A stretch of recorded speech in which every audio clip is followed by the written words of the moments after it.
Someone let them in. Someone from our world. Who is that? Definitely not one of ours. Let's do this.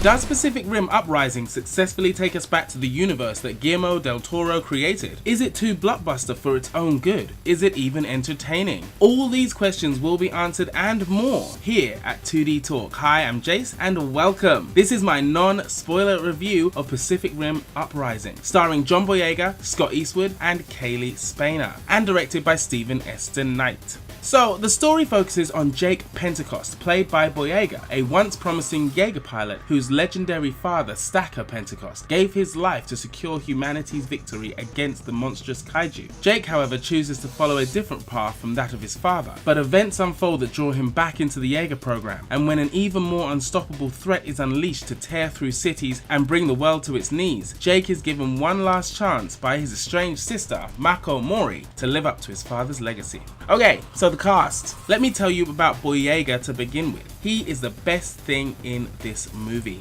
It was great to hear his British accent again, as I find it far more relaxing and real than his American one that he uses in the Star Wars franchise. His performance was convincing, very matter of fact, and in places really comedic. And his chemistry with his cast members worked really well. The rest of the cast, however, are forgettable and at some points disappointing. Scott Eastwood is our replacement here for Charlie Hunnam from the first movie, and I don't think it works at all. I found him very uncharismatic in this film. I just found him unengaging and dull for the most part. Ammar Emani, played by Cailee Spaena, is also uninspiring and gives off a very Transformers vibe, being much like Isabella Mona's character from Transformers The Last Night, even down to the fact that she is a junkyard kid with a pet robot, basically. As for the rest of the young cast, they're all just poor fillers, so unfortunately they're not really worth mentioning, if I'm honest. It's sad to say, but really their characters have no development and they are just there. I don't know why. No, I know why they're there, but they really should have done more than they did with those characters. It's not a good look for the movie. Let's move on to direction and production. The director, Stephen Esther Knight, is one of the main draws to this movie, as I loved his work on Spartacus, the Netflix Daredevil series, and Angel. All of those shows that he was a part of have gravitas and heart to them in some way or another, and I was excited to see what he could do. And I gotta say, I can't see any of him here.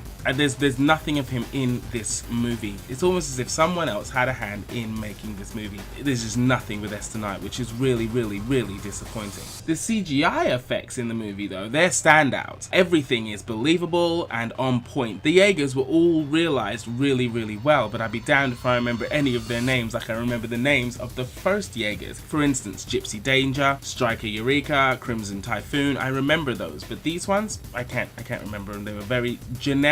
Well realized, but generic. So by now, I think you're getting the gist of my feelings on this movie. It was nothing like its predecessor, which was gritty, it was harsh, and it really pulled me into the world of massive warrior robots fighting world-crushing monsters. This sequel has nothing in common at all. It's like night and day, literally like night and day. The color palette is so bright and shiny, and the comparisons to the most recent Power Rangers and the Transformers franchise are really apt. This obviously isn't a good thing, because neither of those franchises are doing very well. I have no idea what Guillermo's idea was for the sequel that he had in store for us, but I'm fairly certain that it was definitely not this. The movie was mindless and felt completely corporate studio made, rather than the first one that has Guillermo's stamp all over it. I couldn't muster up any emotions for anything while I was watching. The stakes were non-existent. It turned out to be another world-destroying movie rather than a world invasion movie of the first one. The antagonist in this film is super disappointing. They're revealed well, but it's rushed and it's undeveloped. It's like they didn't know how to have a villain that wasn't the original villain, and they were just like, how do we make this work? Okay, let's just do it with them. That's fine. Let's do it with them. It's fine. It will work. And it was underwhelming. So I'm gonna summarize the film and finalize the answers to the questions I asked at the start. Does it take you back to the original Pacific Rim? No. Not at all. As I said, it felt like a completely different movie, but also like one I'd seen before recently. Is it too blockbuster for its own good? Yes, it's riddled with the stench of studio meddling, and I'm not sure what they think they were doing. It was well publicized that they refused to greenlight Guillermo del Toro's desired sequel due to his budget demands, but they went ahead and they made their own cheaper version, and it really feels like a cheap knockoff of other movies much like it, and obviously of the first Pacific Rim.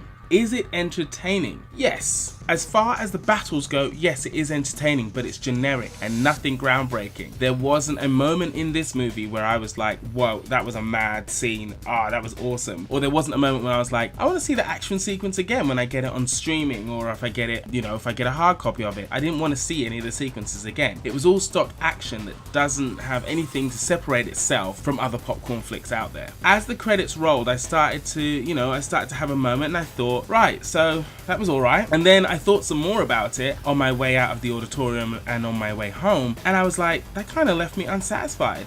I just thought it was very meh. I don't know. There was a hint that they expect to do a sequel, but I'm not particularly on the edge of my seat for that to happen, and I don't think a lot of people are. There was way less anticipation for this movie, as it opened just under 10 million shy of the first film, and based on box office numbers, I have a strong feeling it won't make the century mark stateside. The worldwide split, foreign versus domestic, is about the same between the two movies, but I think for any success to happen, the foreign market really needs to save this movie, and again, even with its heavy Asian marketing, most of the movie is set in China and Japan. I doubt that it's gonna make it. I'm gonna give Pacific Rim Uprising 2 Gypsy Dangers out of 5. I'd say just save it for streaming. It's not worth your time going out there and watching it. So that's it, guys. Let me know what you thought about the movie. Did it scratch your big robots versus monsters itch? Were you or are you excited about watching the movie? Did you prefer the first one like myself, or are you all on board for this new envisioning? Let us know in the comments below. Please like, share and subscribe. We will be back with more reviews and trailer reactions, and don't forget, every week I do the box office dive in 2D Talk's Real Movie News, along with some interesting entertainment updates. But that's it for now, guys, from here at 2D Talk. Take care of yourselves. Bye bye.